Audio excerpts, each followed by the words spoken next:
방송에서 제공하는 투자 정보는 투자 판단에 대한 조언입니다. 방송에서 제공하는 주식의 가치, 가격 상승 및 가격 하락에 대해서는 방송사에서 보장하지 않습니다.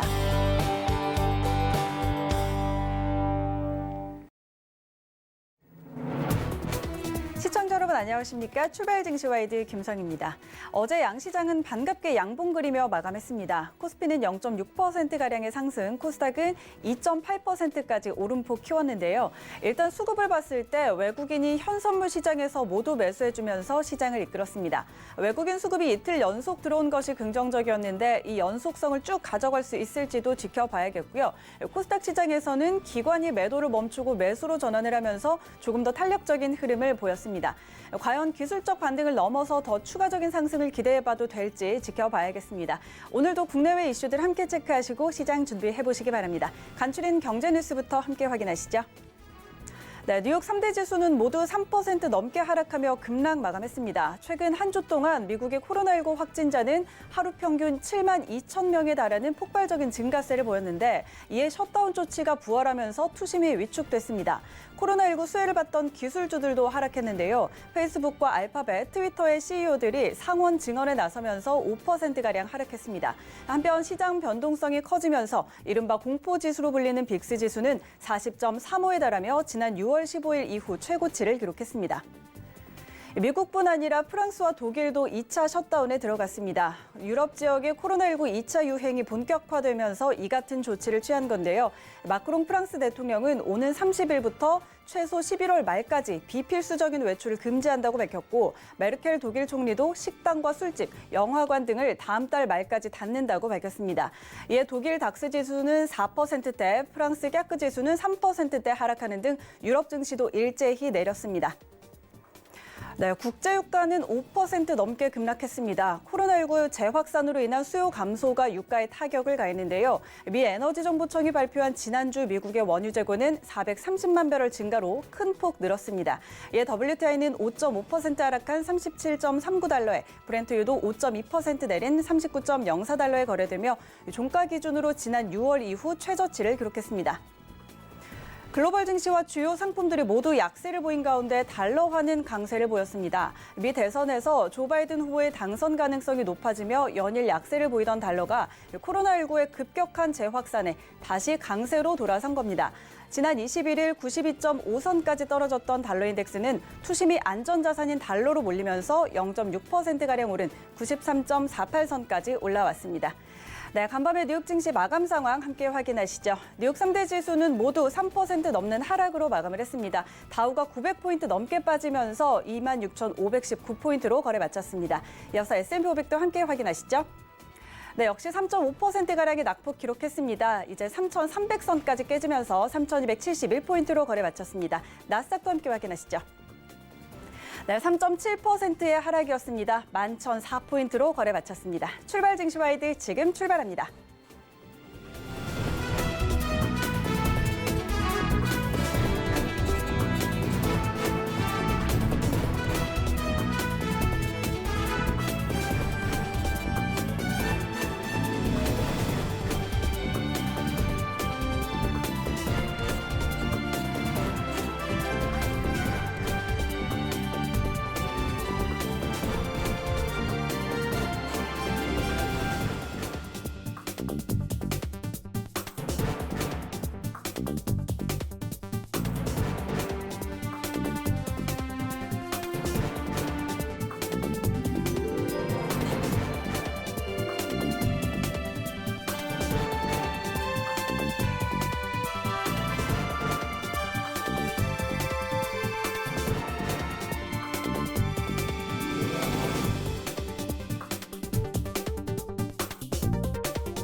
네, 시장의 중심이 되는 이슈를 꼼꼼히 점검해드리는 글로벌 시시각각 시간입니다. 이 시간 헌터스 경제연구소 김진석 소장과 함께합니다. 소장님 안녕하세요. 안녕하세요. 네, 반갑습니다. 자, 오늘도 간밤 뉴욕 증시 마감 상황부터 같이 짚어보고 가도록 하겠습니다. 뉴욕 증시 3대 지수가 일제히 3% 넘는 낙폭을 기록했습니다. 코로나19가 재확산되면서 이에 따른 우려감이 더 커지고 있는 건데요. 자세한 마감 상황 짚어주시죠. 네, 오늘 아시는 것처럼 이제는 코로나19 관련돼 가지고 제2차 폭락이 시작되고 있다 이런 시그널이 나오고 있습니다. 따라서 미국의 3대 지수가 3%대 약세의 모습을 어떻게 약세라기보다 폭락이라는 단어를 쓰고 싶은데요. 일단 그 폭락의 기조적인 출발인 유로존 증시를 먼저 보시면서 말씀 좀 드리겠습니다. 자, 오늘 새벽 끝난 그 유로존 증시가 상당히 폭락의 모습 보이고 있는데요. 자, 곧 보실 차트 흐름처럼 프랑스 까크 그리고 독일 닥스 지수가 독일 닥스는 4% 그리고 프랑스 까크 지수는 3.3%대 급락의 모습을 보이고 있었습니다. 차트를 좀 리뷰를 좀 들어보겠는데요.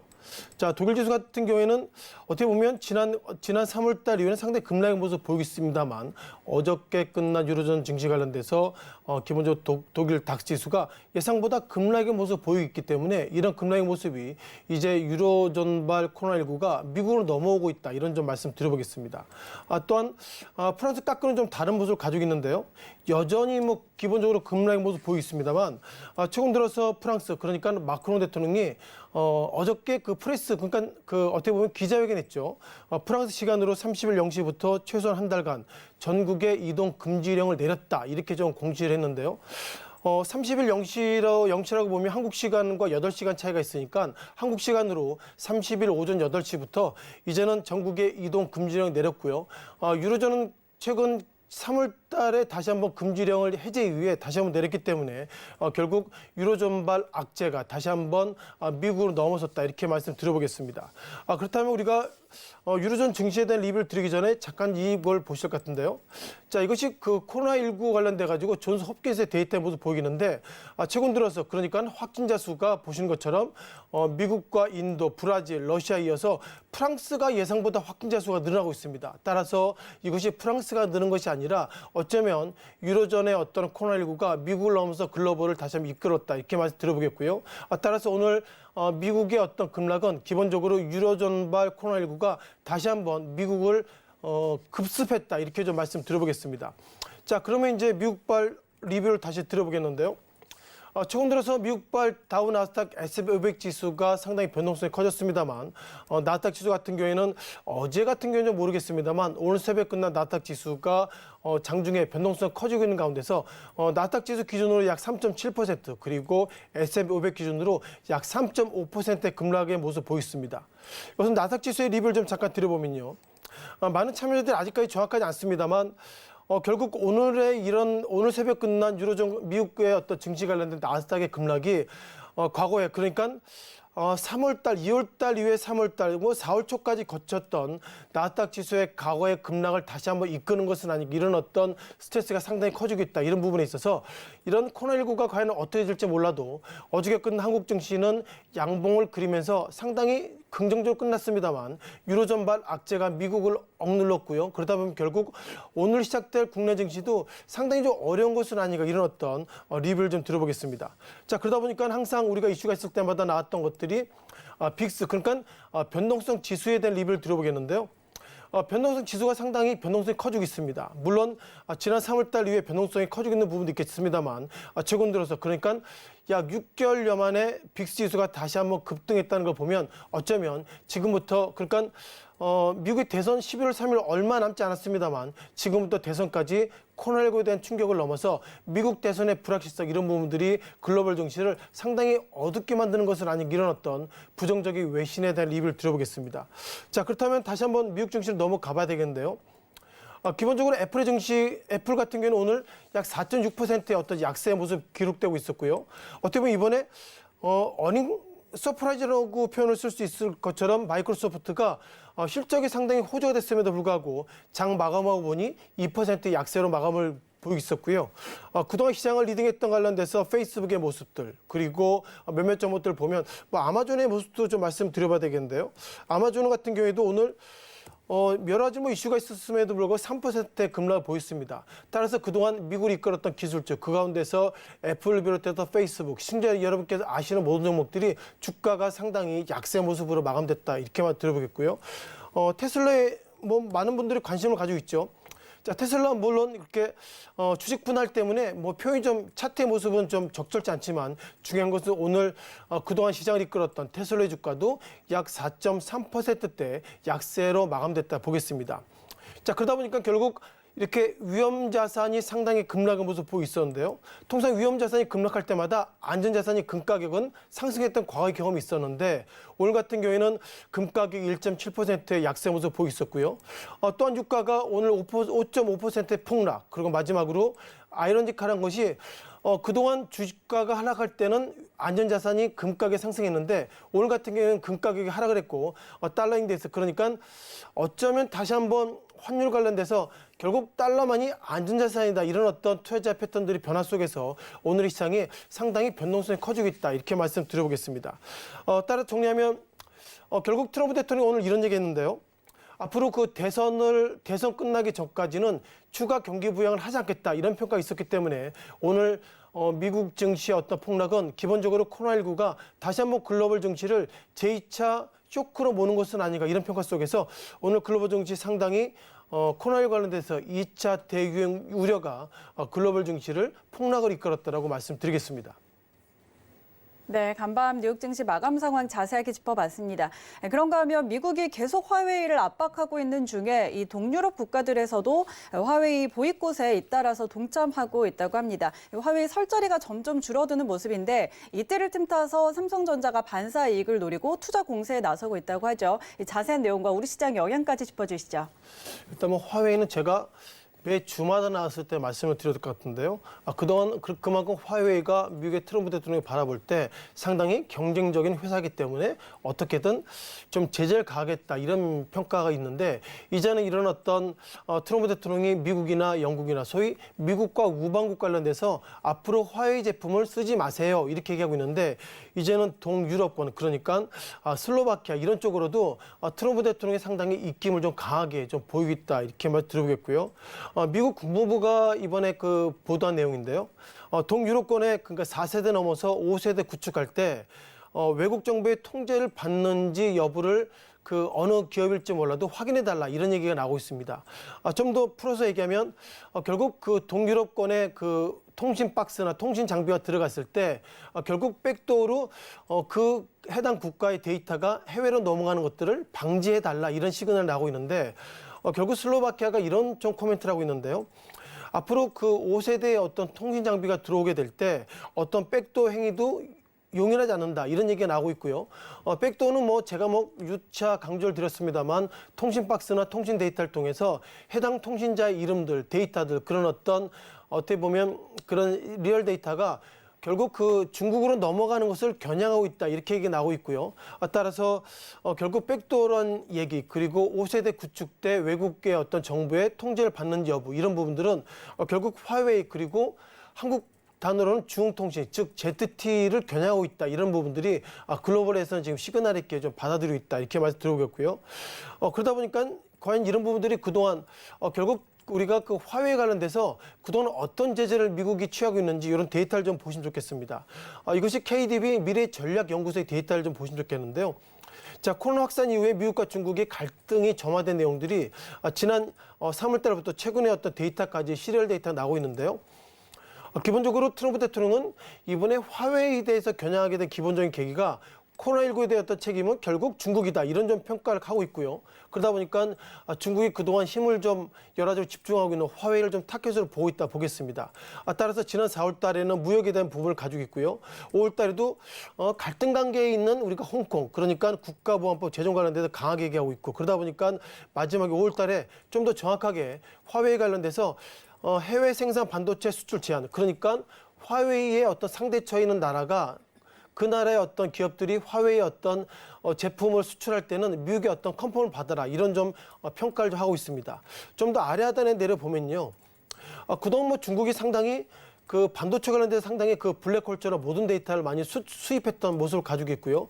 그러다 보니까 중국이 2020년 1분기 그러니까 1월 달부터 3월 달까지 데이터를 보면은 뭐 한국도 있죠. 뭐 대만과 일본 뭐 그리고 독일, 베트남도 있겠지만 지난 1분기 때 오히려 중국으로 수입하고 있는 반도체가 소폭이나마 줄었다 이런 모습 보면서 기조적으로 미국이 선제적으로 중국 관련돼서 반도체 수입을 줄였다 이렇게 보겠습니다. 마지막 이 부분이 가장 이슈가 되고 있는데요. 결국 세계 반도체 시장의 어떤 비중을 좀 보여준 적겠는데 여전히 중국이 반도체 시장의 비중이 상당히 커지고 있고요. 또한 미주 그리고 아태, 유럽, 일본 이런 어떤 섹터를 가지고 있는데 화웨이 어떤 권역별 매출을 보면 즉 화웨이가 매출이 권역별로 얼마나 매출이 일어나 이렇게 보면 여전히 화웨이가 그 어떻게 보면 메이드 인 차이나죠. 그러다 보니까 중국의 어떤 자체 매출 36%지만 기본적으로 미주 그리고 기타 전체적으로 보면 상당히 화웨이 관련돼서 권역별 매출, 즉 중국 이외, 즉 그러니까 36.2% 이외에 그 이외에는 수출이 줄 것이다, 즉 매출이 줄 것이다 이런 평가를 가지고 있습니다. 그러다 보니까 화웨이가 상당히 좀 이슈를 좀 가지고 있는데요.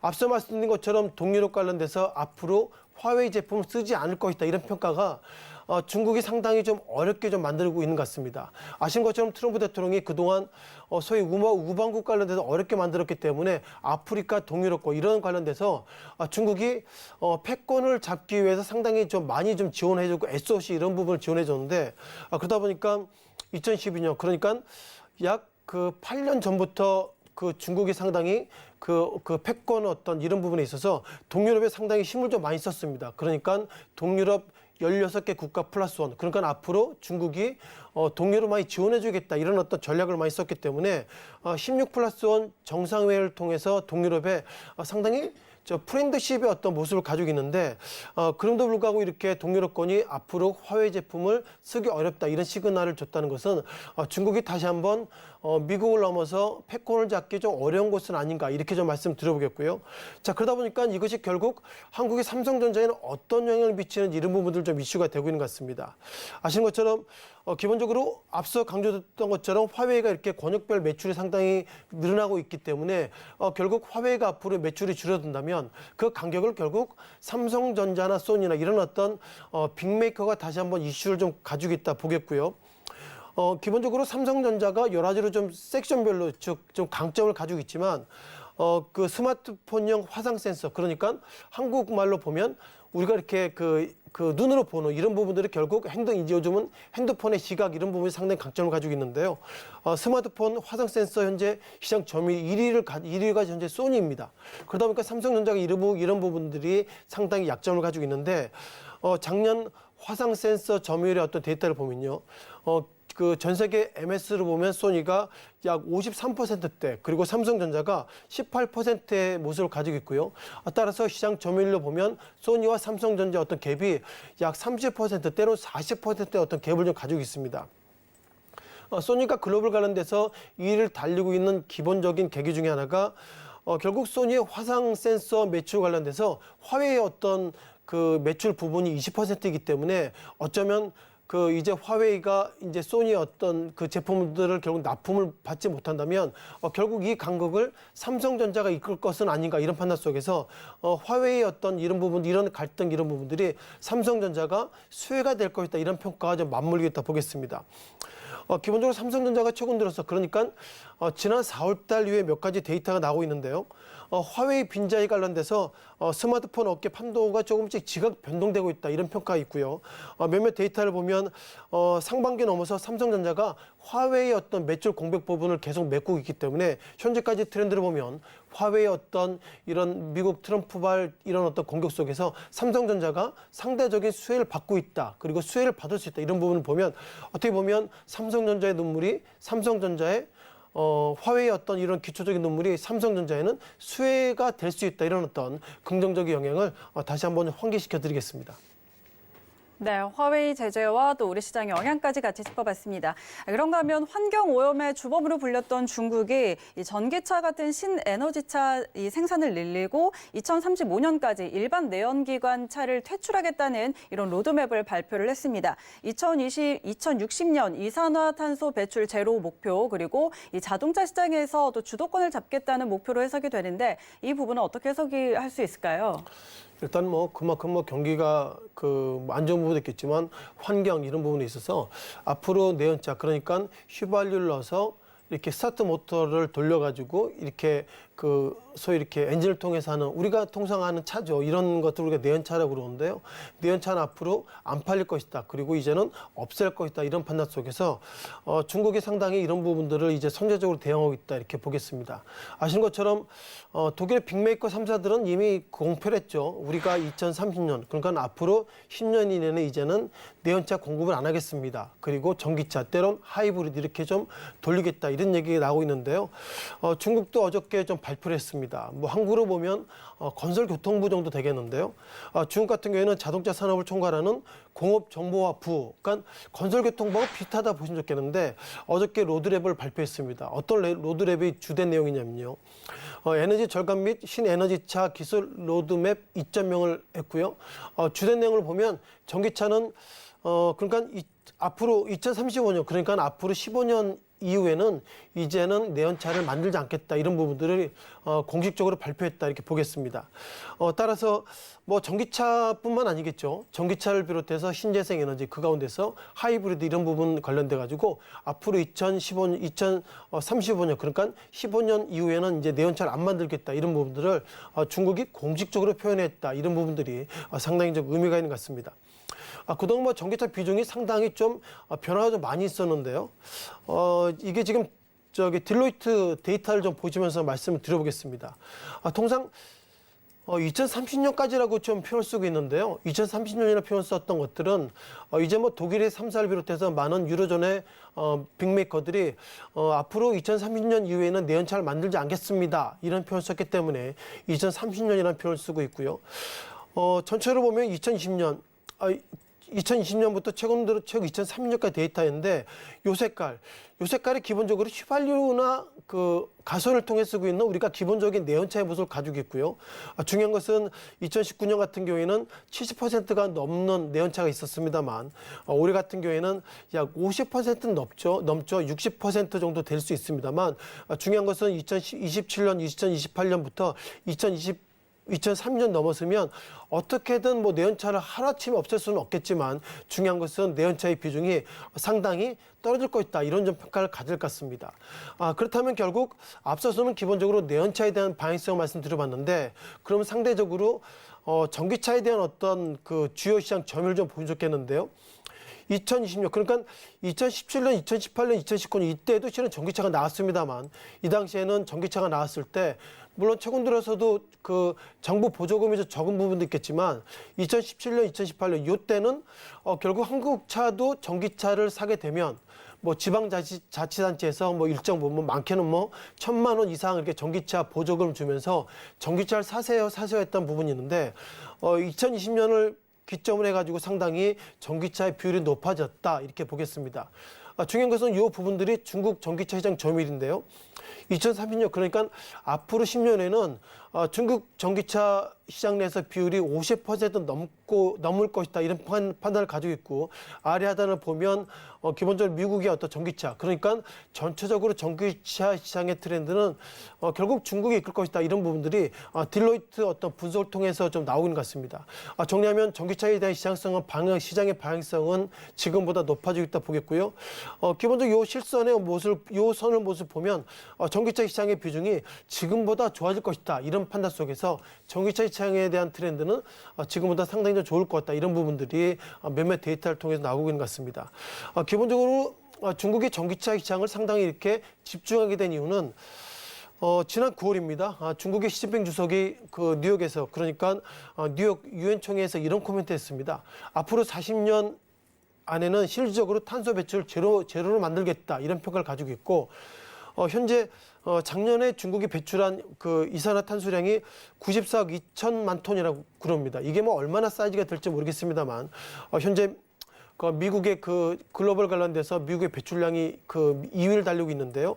이 배출량의 1.8배를 넘어섰기 때문에 아직까지도 트럼프 대통령 비롯해서 많은 사람들이 중국이 세계 환경 파괴 주범이다 이런 평가가 있기 때문에 결국 이에 발맞춰 가지고 중국이 앞으로 탄소 배출 이런 부분들을 줄이기 위해서는 결국 전기차를 집중해야 되는 것은 아닌가 이런 판단 속에서 중국이 결국 고육책으로 전기차를 지금보다 더 집중하겠다 이런 시그널과 좀 맞물리는 것 같습니다. 자, 그러다 보니까 결국 이런 부분들이 어떻게 판단될지 몰라도 몇몇 정부들 관련돼서 물론 오늘 같은 경우는 테슬라의 주가가 이런저런 이슈를 통해서 하락했지만 미국의 테슬라 그리고 여전히 일본의 토요타가 하이브리드 상당히 강점을 가지고 있기 때문에 몇몇 페이퍼의 어떤 외신을 보면 한국의 테슬라 그리고 하이브리드를 강점을 가지고 있는 일본의 토요타가 상당히 강점을 가지고 있다 이런 평을 가지고 있습니다. 자, 그럼 국내 증시 관련돼서 현대차가 그동안 뭐 수소차 등 이런 부분을 만들고 있습니다만 지난 시기 한국이 좀 상당히 강점을 가지고 있었던 전기차 그 가운데서 코나가 최근 들어서 뭐 여러 가지로 좀 이렇게 뭐 리콜이 좀 많이 나고 있습니다. 어떻게 보면 코나의 부분들이 현대차가 실은 뭐 앞단에 서 있고 있지만 그 뒷면에는 현대모비스 그리고 LG화학 서로 간에 책임 소재는 누가가 있을지 몰라도 여전히 한국의 전기차가 이렇게 불이 나거나 이렇게 리콜이 있게 되면 기본적으로 전기차가 비싸죠. 그러다 보니까 글로벌에서는 한국의 전기차를 사는 것보다 테슬라나 그동안 안정적인 어떤 기술 가지고 있는 토요타 이런 부분들에 상당히 강점을 가지고 있기 때문에 현재까지 트렌드를 보면 한국의 현대차는 상당히 부정적인 평가가 지금보다 짙을 것 같고요. 현재까지의 트렌드를 보면 여전히 국내 투자자들이 많이 그 매수하고 있었던 미국의 테슬라가 상당히 그 매수하셨던 그 판단은 맞는 것은 아니고 이런 말씀들을 한번 조심히 좀 드려봤습니다. 네, 지금까지 헌터스 경제연구소 김진석 소장과 함께 글로벌 이슈와 전략들 짚어봤습니다. 오늘 말씀 고맙습니다. 고맙습니다.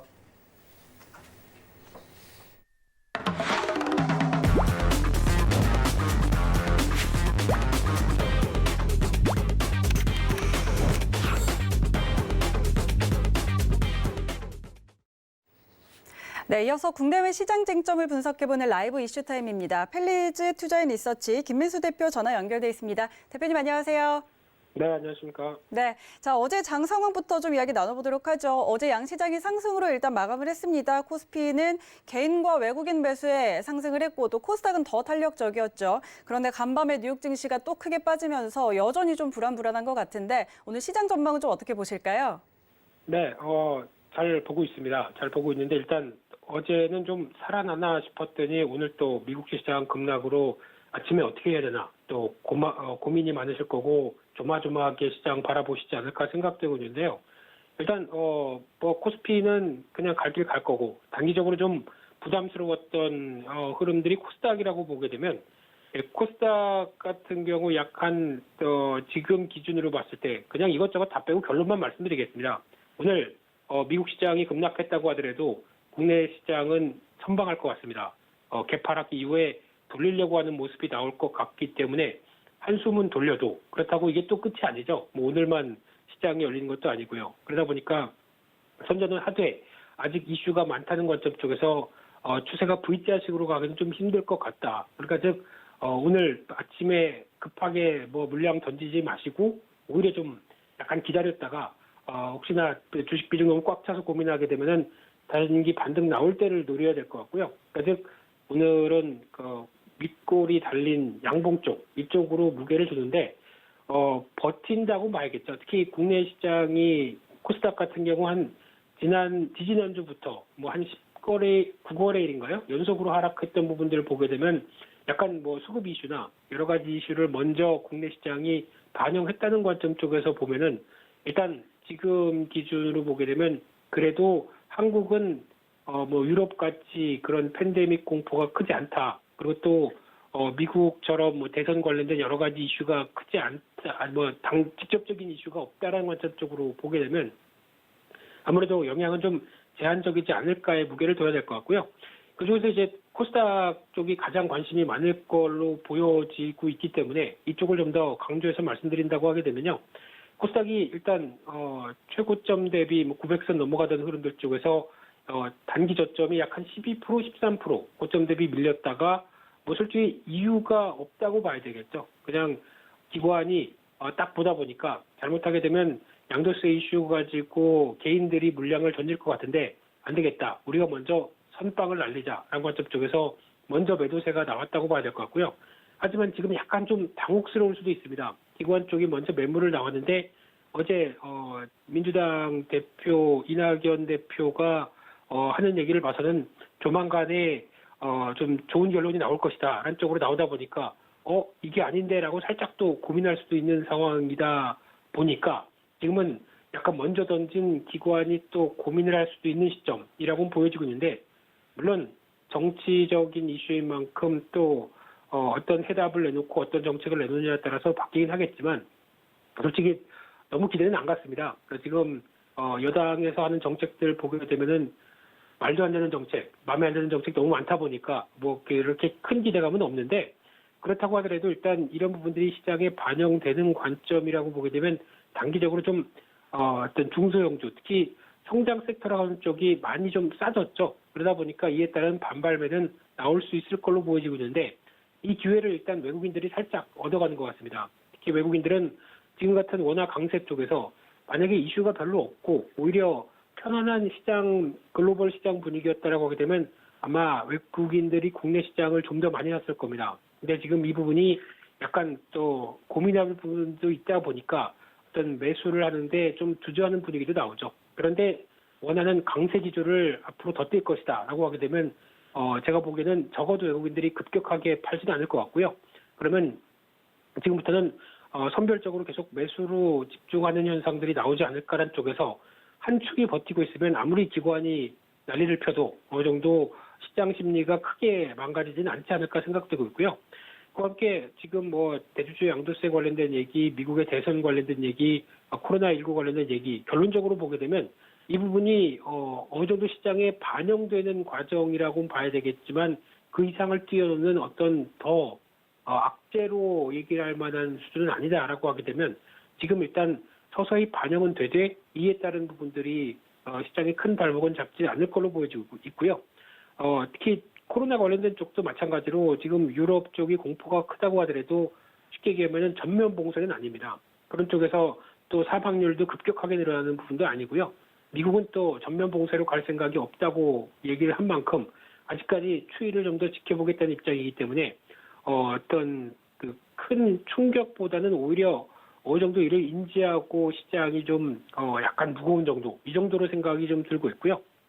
그런 쪽으로 봤을 때 지금 전반적인 시장 전략은 일단 몇 주 정도 계속 강조드린 것처럼 가볍게 하자. 몸을 일단 가볍게 한 상황 쪽에서 현금을 확보한 상황에서 만약에 단기적으로 이런 시장에 충격이 나오거나 시장이 좀 밀린다라고 하게 되면 짧게 들어갔다가 다시 현금을 확보하는 정도 이런 쪽으로 보시되 중요한 종목들 같은 경우는 일단 갖고 계셔야 될 것 같습니다. 갖고 계시고 주식을 전량 파는 건 9월달, 8월달 이때 다 팔아셨으면 참 좋겠죠. 근데 그럴 상황이 아니었다고 봐야 되겠죠. 혹시나 이번에는 좀 다르지 않을까. 단관점 쪽에서 하반기를 보셨다고 하게 되면 지금은 어느 정도 핵심적인 종목들은 갖고 계시되 어떤 비중을 늘렸다 줄였다 하는 정도로 살짝 대응하면서 일단 공은 내년으로 넘기자라는 관점으로 봐야 될 것 같고요. 지금은 이런 이슈들이 좀 어느 정도 지나가기를 기다리는 기다림의 미학이 필요한 시간이다. 이렇게 정리해서 말씀드리겠습니다. 네, 지금 이 불안정한 시장 전략 세워주셨습니다.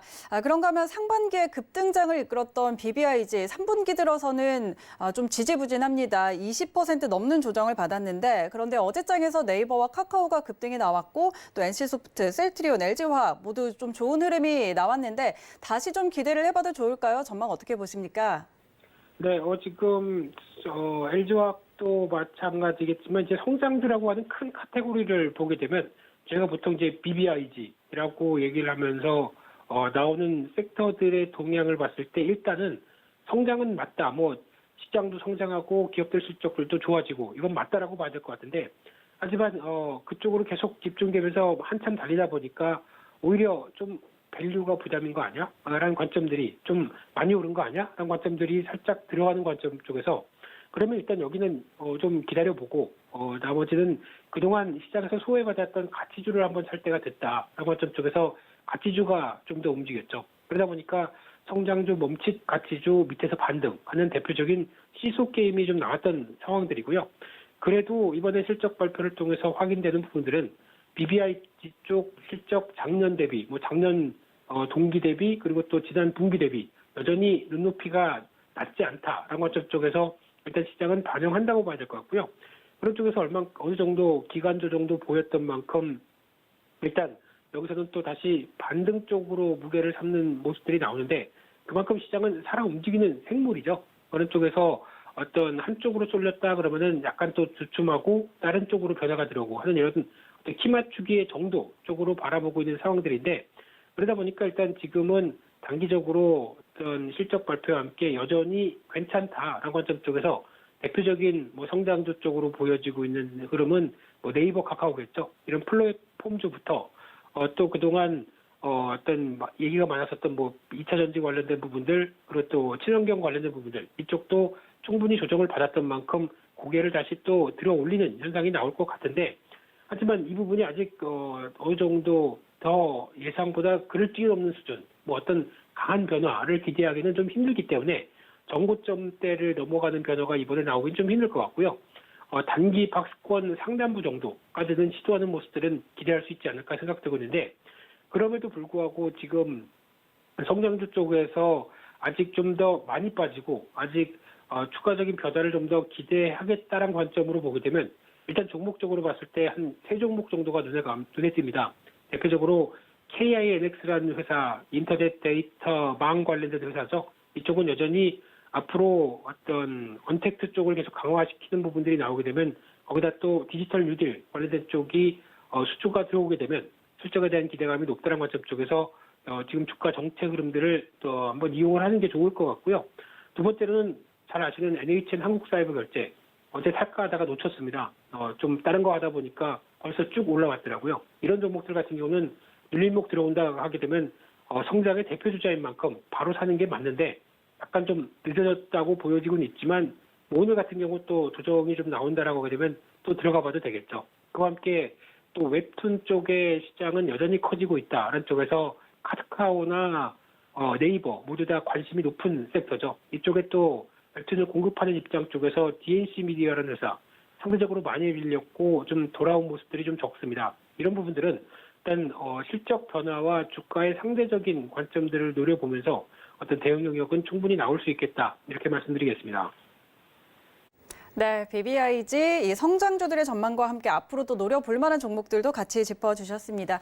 그런가 하면 LG화학 배터리 부문 물적 분할에 대해서 2대 주주인 국민연금이 반대를 선언을 했습니다. 이제 내일 열릴 주주총회에 관심이 쏠리고 있는데 이 외국인들의 지분이 좀 중요한 키를 쥐고 있는 것으로 보입니다. 앞으로 주가 전망 어떻게 보실까요? 네, 외국인의 기분 따라 달렸나요? 네. 일단 지금 LG화학은 만약에 앵커님이 주주시다라고 하게 되면 찬성을 던지시겠습니까? 반대를 던지시겠습니까? 자, 선택의 시간입니다. 제가 조금 전에 외국인 지분이라고 했는데 잘 못 들으신 것 같고 근데 예. 최근에 이 외국인의 수급이 좀 들어오고 있더라고요. 그래서 좀 긍정적으로 봐도 되지 않을까 이런 생각이 좀 드네요. 그래서 LG화학 주주 입장 쪽에서는 찬성이세요? 네? 그냥 예, 알겠습니다. 그냥 제가 정리하겠습니다. 네, LG화학 관련돼서는 일단 뭐 지금 키는 외국인들이 갖고 있다고 봐야 될 부분들이고요.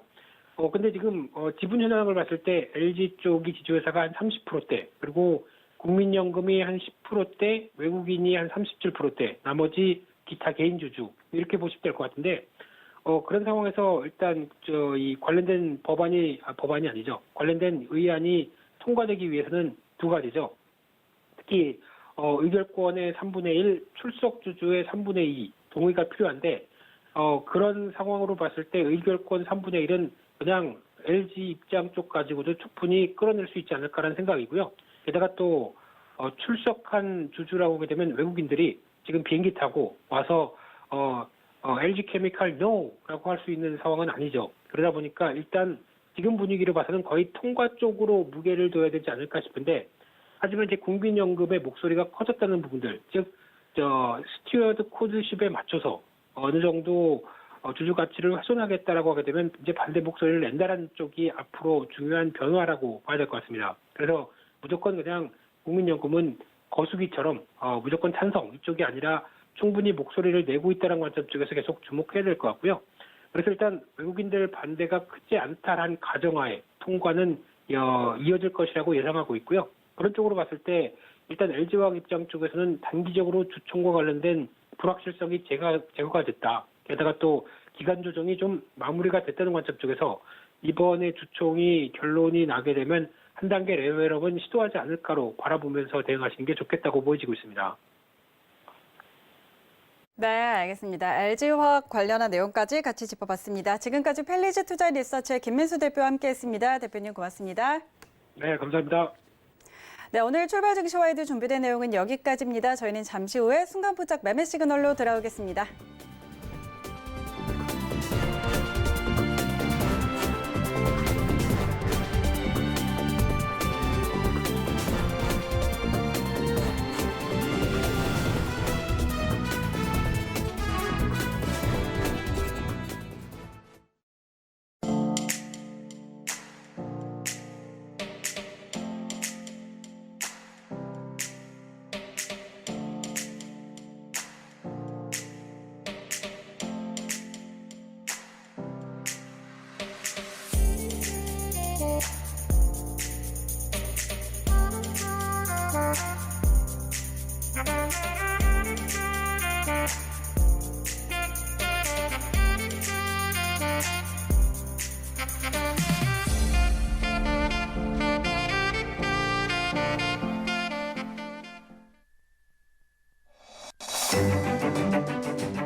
안녕하세요. K웨더 라이프스타일 예보 김단비입니다.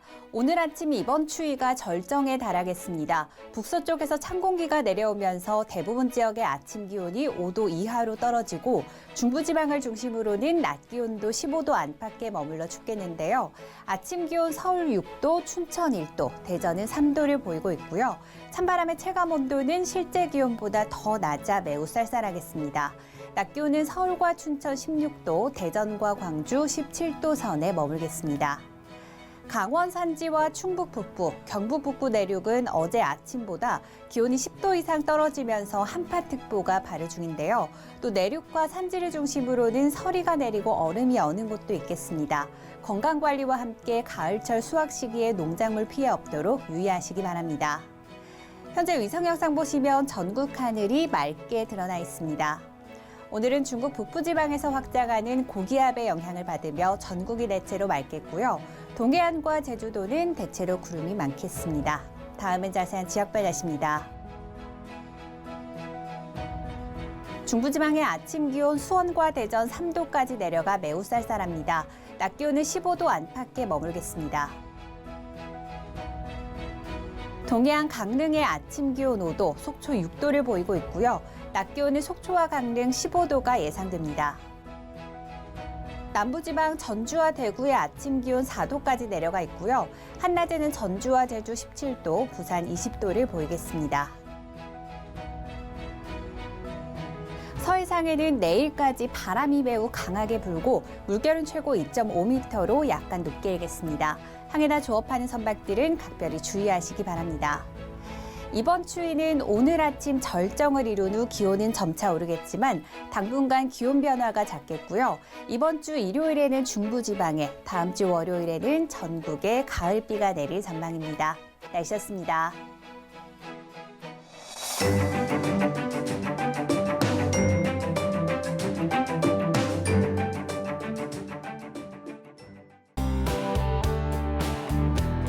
본 방송에서 제공하는 투자 정보는 투자 판단에 대한 조언입니다. 방송에서 제공하는 주식의 가치, 가격 상승 및 가격 하락에 대해서는 방송사에서 보장하지 않습니다.